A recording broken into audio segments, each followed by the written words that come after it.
Hey everyone, how's it going? So what am I working on now? Well, I got my own personal '06 Chevy Silverado. It's a standard cab work truck, 8-foot bed. It's the 4.3 V6, 5-speed, 4-wheel drive. Kind of an oddball. Anyway, what am I doing now? Well, the driver's seat is ripped. So I decided, let me put a new cushion and a new seat cover on it. I've been laying a jacket over it for probably 2 years now. And I just got sick and tired of it. I figured, let me fix the seat once and for all. So I figured, let me show you. So, like I said, it's a work truck. It's a standard cab, so it's got the basic seats in it. I already unbolted the seat. It's just one electrical connection and 4 bolts. Actually, 2 bolts, 2 nuts. Let me show you the seat. So here it is. And as you can see, the cushion material itself, too, is all destroyed. You have 2 bolts that come in through the back here. And then you have one electrical connector. Popped it out of the little doohickey right there, the holder. So, how do you do this? They're actually pretty simple. Not a heck of a lot to it.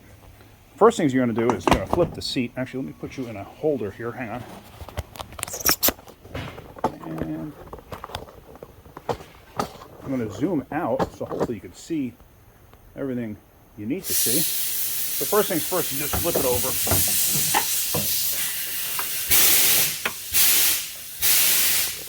I use the bed of my truck because I find that to be the easiest.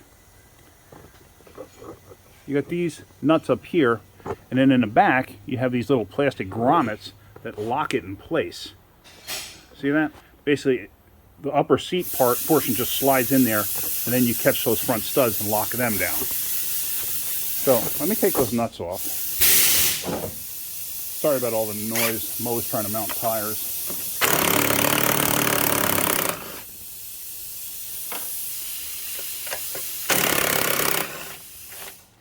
So now with those out of there, you should be able to pop the seat cushion up and out, if I'm not mistaken. Or the seat metal here. You may have to tap it with a hammer. Let me go grab a hammer. I'm going to try that. Alright, so I got my little hammer here. Sometimes the threads from the stud get hung up. So now that that's off of there, I should be able to pull the whole seat frame piece out. This is actually attached there. I forgot about that. So the bottom portion here, I thought it was attached to the actual seat track assembly. The recline portion, if I'm not mistaken. Oh no, wait, no, I was right. It does come out. There's part of the seat material I think that's hung up over here. Let me see. Oh no, it's actually a wiring harness here. That's what it is. See, the harness runs down here. Let me unclip the harness. The harness runs here. Basically, I just got to unclip it. These are all part of the seat material. Let me get something so I can unclip all this. Now, what I'm actually going to do is I'm going to pop the retainers out that hold the harness in place, and then I'll just push them back on later. So I'm just going to do that basically all the way around, just to get the harness out of where it's at.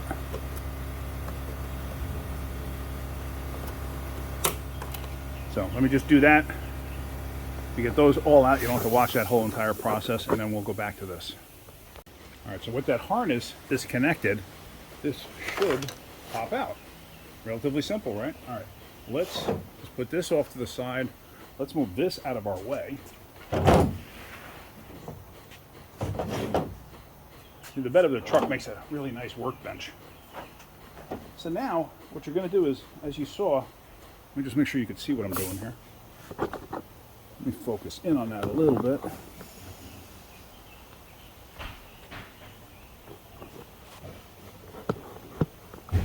Now this just tucks up and under, like this. Same thing with in the back. And these things, you got to be careful sometimes. A lot of times seat frames can be very sharp, and you can, like razor blade sharp, and they can slice you up. So you got to be careful. There's some sharp edges on there. Now the front portion of this, I don't know, you probably didn't even see what I was just pointing at. Like this stuff here is sharp as a razor blade, so you just got to be super careful when you're doing it. Now these edges here, these just roll and tuck in place. So you're just going to roll this up and out, just like this. All right, hang on one second. All right, so like I said, you just roll that. You roll the fronts. Sometimes you can actually take the back and peel it to make your life easier. Sometimes, not all the time, but you got to see what works for you, because every situation might be a little bit different. Now, a lot of times too, when you're dealing with seats, you'll have the seat frame and stuff like that that gets broken over time. Once you get it apart, now's a great time to weld it. You don't have to worry about anything catching on fire because you won't have any material on it. So now, with this out of the way, should be able to just pull the frame out. I mean, that was pretty simple. Inspect what you got too, because you want to look at it, make sure nothing's cracked, nothing's broken, and if everything looks good, which this one does. Hard to believe with 250,000 miles how good everything looks on this. And me not being a light person either. So now let me get the parts that I need so we can put this back together. Now here's the seat material itself. I got this from Amazon. And it's, what is this? HLV018. I don't even remember who made it or anything like that, but it's an Amazon. There it is. Whatever that's, I can't even read it. Seat cover, whatever, gray, left, new. Okay. So there's the material, and then here's the cushion. It's a Dorman 926 897. I think you saw me open the box, or not open a box, but pull the box out of the other box the other day when I thought I had a cooling fan. But so there's the cushion. These are Velcro strips that actually, the seat itself, that those lines, they actually insert into that. So let's unpackage all of this and let's get this ready to go. All right, so let's open this.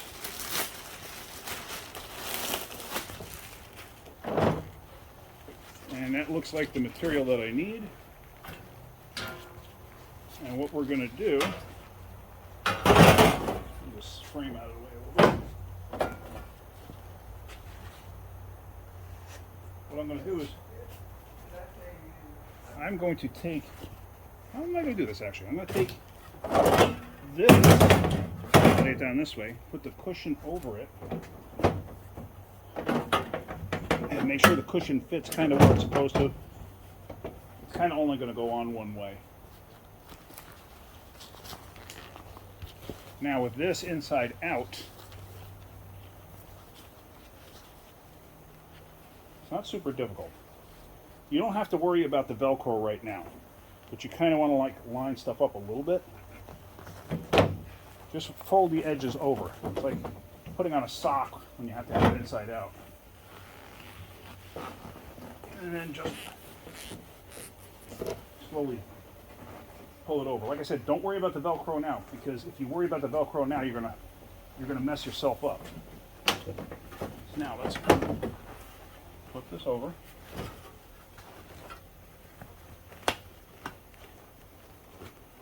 And try tucking everything up and roughly where you need it to be.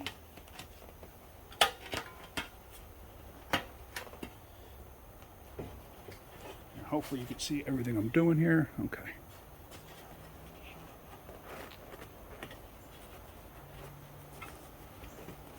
So now the most difficult part of this is actually the front here. So we're going to do that first. This channel, can you see what I'm looking at here?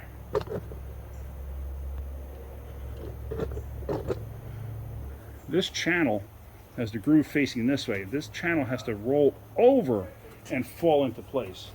So what we're going to do is, the reason you do this first is because this is the most difficult.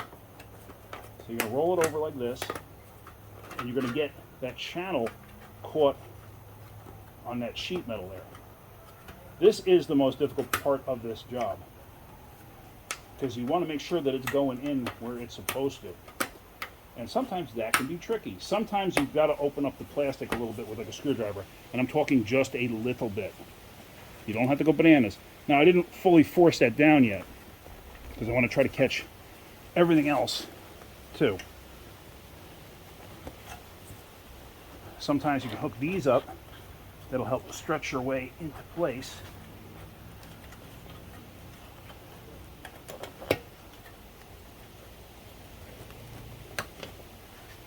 Just like that.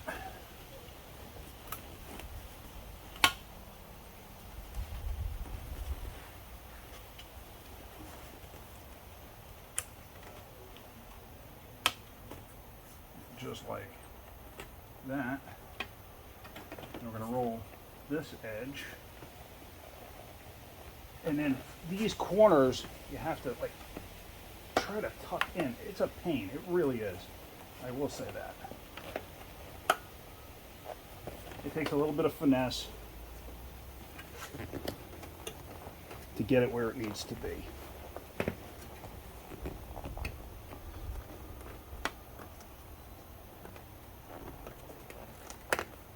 You may have to fight with it a bit, but you can do it. If I can do it, you can do it. Trust me.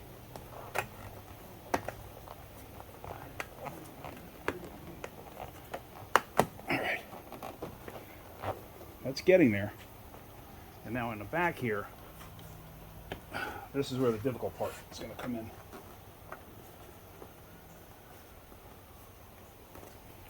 Because now you got to stretch this entire thing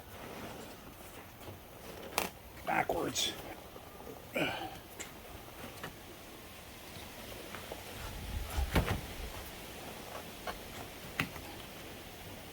I'm sure there's people out there that have better methods than I do. Plus it's a little cold out. If it's hotter out, it actually works better doing this because the material stretches easier. As you can see, it's getting close to where it needs to be.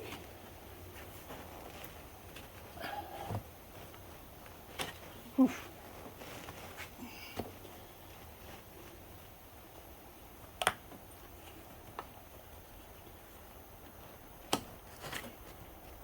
I will get it eventually.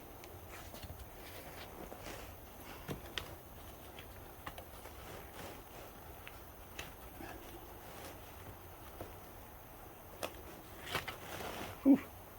I'll tell you what.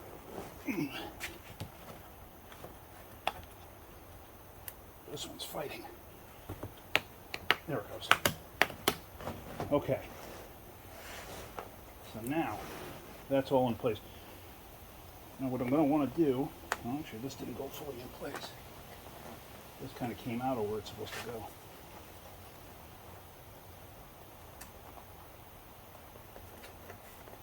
Sometimes you actually got to unfurl it and do it again.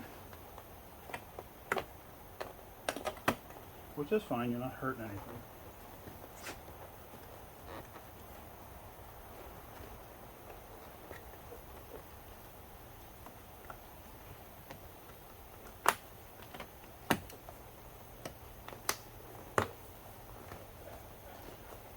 All right. So now that's all in place.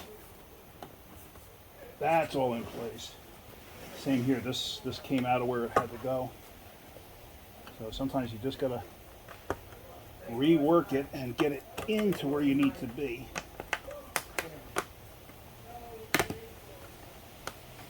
If you have a plastic hammer, you can tap down the edges with a plastic hammer or use a block of wood and tap it lightly with a block of wood. All right, let me go get a plastic hammer. All right, so now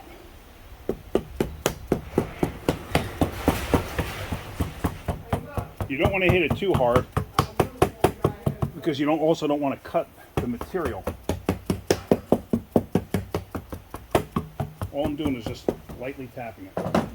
So there, that's all in place. Now, when you sit on this, it should get everything to where it needs to be in terms of all the Velcro stuff. So there we go. I mean, that looks pretty good.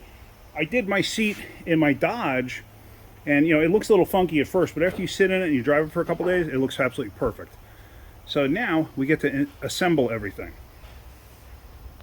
All right, so now we get to install this. This could be a little tricky because sometimes the cushion makes the actual padding makes it sit higher than the frame. So sometimes this can be a pain in the neck to go back on. I'm going to get my large cranium in the way probably. Let's see. Sometimes you actually got to flip it completely to do this.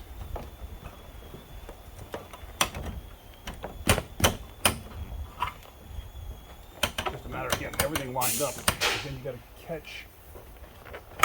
You just got to make sure everything catches in the right spot.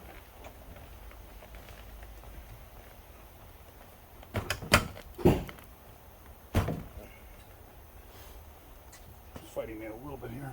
Let me prop this thing up somehow.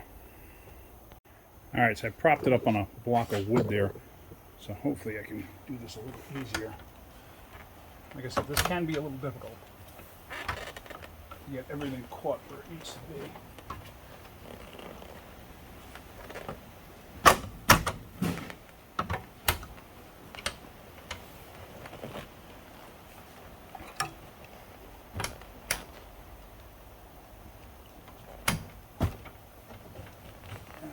Actually take the side trim off. I think that's blocking me. All right, let me take this side trim off. Basically, it's just one screw there. That's a Phillips. And then this panel should just pop off. It should just be held in with clips. That'll make my life easier going back together. Okay, so now the recline lever should just be the screw, and then this thing pops off. Yep. And then this should just be held in with clips. You gotta be careful, these are usually pretty brittle, I have found.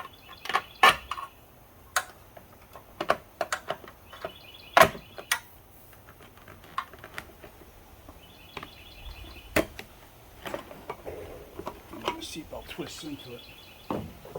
So hopefully that should help now. Whoops. Knocked it off the block. I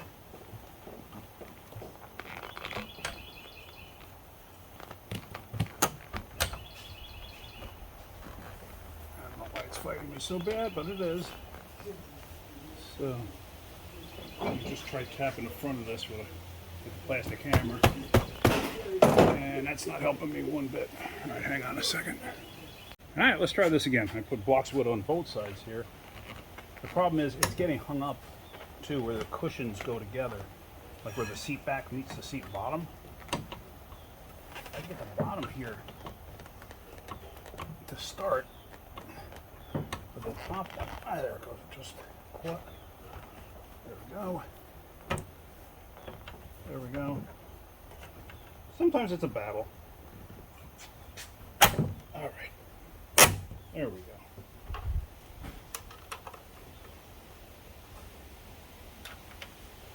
So now you tighten that back up.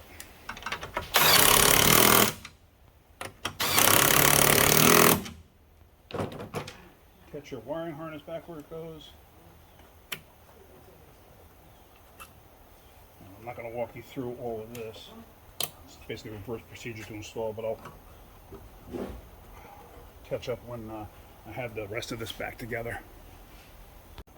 So that's all together, and like I said, once you sit in it and the Velcro attaches, once you sit in it a few times, that'll all straighten out. It'll look perfectly normal once you're done. So don't worry about any wrinkles or anything that you see in it. Don't try to re-stretch it. It will fit perfectly fine once you're done. One thing I did forget, the side cover here, I forgot those two nuts. You have to have them off, and you have to have it picked up on this one side to get this up and under. I forgot all about that. So that's the one thing I did that I didn't show you. Really not a big deal. That thing all snapped in place. I did fix where that harness attaches right there. I did reattach it to the connector, or the connector to the holding piece. But that's it. So let me put this back in the truck. Now, in all seriousness, if I wasn't filming this 20 minutes, it would have been done. It's a relatively simple job. Yes, you could do this in your driveway. It's not that difficult. You do need some special sockets, though, for the seatbelt nuts and bolts that are on it. Matter of fact, let me show you that real quick. All right, so we have an E14. It's this style.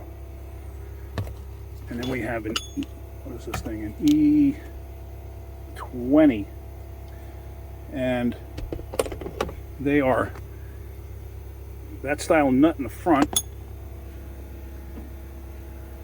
and that style bolt in the back. I have seen people get these things off with 12-point sockets and that, but I've also seen people round them out doing that. You can try 6-point, sometimes 6-point works also. So that's pretty much it. Well, hopefully you got something out of that. Like I said, relatively simple, really not that difficult. And don't worry about the wrinkles in the material. That will straighten out once you drive it a couple times. Your weight from sitting in it will straighten it out. So anyway, that's it. I thought I'd share that with you. Alright guys, if you're getting something out of my videos, hit that like button. If you could, please subscribe. Alright, have a great day. Keep wrenching.